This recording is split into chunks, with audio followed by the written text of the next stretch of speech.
Have you ever tried to develop an early morning routine of waking up before 6 a.m. every day? For much of my life, this was the one habit that I couldn't get to stick. But recently, in the past year, I figured it out.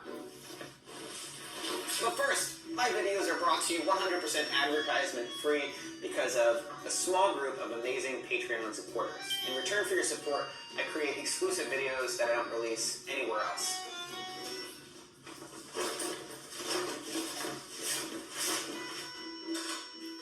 I actually made a video this week that's kind of hard to explain. So let me just grind this coffee.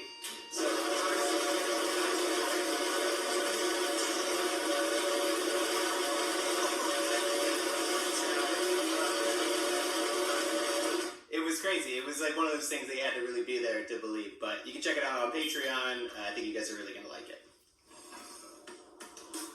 When I started waking up early, I found that I could get more done by 11 a.m. than I normally did in an entire day.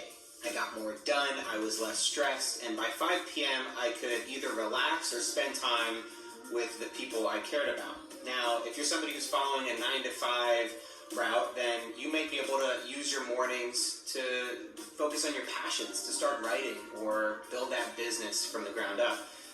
There's a lot that you can do in the morning, but it really starts with figuring out how the hell to wake up early. These are some of the things that I've found helped me rise before 6 a.m.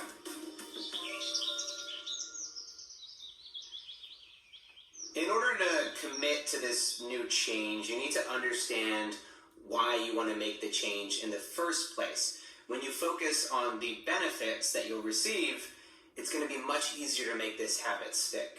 It all starts the night before. I used to get so frustrated because the night before, I would be motivated, I would be inspired, I would be looking forward to waking up early next day and changing my life. But then, what happens? I wake up in the morning, 7 a.m., 6 a.m., and I am tired as shit, and I hit that snooze button, and I hit it over and over again, and I don't wake up early. What happened? I didn't put together a plan for my next day. I was motivated to wake up early, but I didn't have that why clarified. I needed to figure out a to-do list that gave me step 1, 2, and 3. And I'm not talking about brushing your teeth or showering. I'm talking about, why am I waking up early? Is it because I want to write a book? Okay, great. Then step 1, write 500 words, write 100 words. Make it as simple and easy as possible for you. But know exactly what you want to write. And figuring out that why is going to help to motivate you in the morning, not just the night before. So before I go to bed, I'll either create a new list or review a list I've already made. It'll include up to 3 of the most important things that I want to get done the next day. Before you ever have a chance of getting out of bed early, you need to have a purpose first. Find something that drives you. A simple step that will really help is to put your phone or alarm clock on the other side of the room so you have no choice but to get out of bed. It's one of the oldest tricks in the book. Take it a step further by putting a glass of water next to your phone. Right when you turn off the alarm, drink the entire glass of water. This usually wakes me up and further prevents me from slipping back into bed. Now this next step is really important, and it really got me to not only wake up early that next morning, but to continue to wake up in the long run and to build a habit. The idea is that you need to wake up at the same exact time every morning, but only go to bed when you're tired. Maybe I didn't get to bed until 11 p.m. or 12 a.m. I'm going to have maybe 5-6 hours of sleep, and that's not going to be good for the short term. But that next night, I'm going to be so tired by 9 p.m. that I'm going to fall asleep much quicker. I'm going to get a more full night's sleep, and I'll start to build that habit of waking up at 5 or 6 a.m.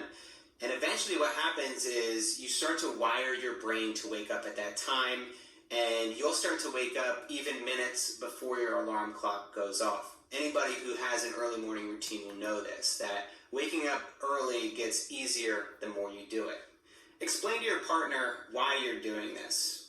First, it's going to make sure that they don't get pissed off when the alarm unexpectedly goes off at 5 a.m., but 2, it also creates accountability. So you don't want to be the kind of person that doesn't follow through on their word. If you say that you're going to wake up early, then you want to wake up early. You don't want to let yourself down, and you certainly don't want to let the people that you care about down. If you don't have a partner, see if a friend wants to commit to making the change with you. If you don't have a friend, I think there's lots of websites that you could go to that might help you with that. Now, I know I said that you may need to deprive yourself of sleep in the short term for a night or two, but that is definitely a horrible long-term strategy. Most people need 8 hours of sleep a night to function at 100%, but the benefits go beyond alertness. It reduces stress, helps your body repair itself, it can even improve memory function. And to those that are addicted to the hustle mindset and think they can sleep when they're dead, you will be dead much sooner if you get less than 7 hours of sleep per night. One study following over 21,000 twins found that those who are sleep deprived have a 24% increased risk of death. I shouldn't have to self-sleep though, it's pretty awesome. And you can do some additional things that really make sure that you're having a great night's sleep. Close the blinds, use earplugs, use an eye mask, use a humidifier during the winter, and play rain sounds before bed. Alexa, play rain sounds.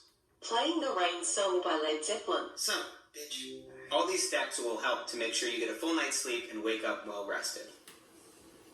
The last piece of advice that I'll offer you is to keep it simple and attack this one habit by itself. Don't try to take on 12 habits at the same exact time. And I get this can be really frustrating advice to hear, especially if you just finished watching I'm Not Your Guru with Tony Robbins. You're motivated, you're fired up, you want to change every aspect of your life. But think about the long run. If you're able to develop this one habit this month, and a new habit next month, and so on for an entire year, that's 12 new habits that you've developed and brought into your life. Now, if you look in the long term, look back on all those habits over 20 years. You're going to look at a completely different person than if you hadn't taken it slow and steady. If there's something that I didn't mention in this video that helps you to wake up early every day, I'd love to hear it down in the comments. Let's start a discussion below. And of course, if you want to contribute and make sure that this YouTube channel stays advertisement free, as well as get some really cool exclusive content, you can check out my Patreon account. And right now I'm going to actually roll a little video with some voiceover talking about the account and some of the things that you can get by being a member. So if you sign up for the vlog tier on Patreon, you'll see that I break down my videos into these different categories. You can check out videos that I've made on lifestyle design. So people talk all the time about work-life balance. Under filmmaking and creativity, I break down how I make my videos. I got this whole overhead rig set up. I'll show a behind-the-scenes shot of that right now. In the personal section, you'll see videos from my daily life, vlogs of me traveling and spending time with family, friends, and talking about topics that are a bit more intimate. Not like weird intimate, but just like personal, I guess. And get access to my AMA, where I answer questions exclusively from Patreon supporters. If this isn't a good time for you financially, then please do not feel pressured to contribute. The fact that you watch my videos alone means so much to me. Thanks for watching, and I'll see you next time. Earning your PhD in public health from Walden University.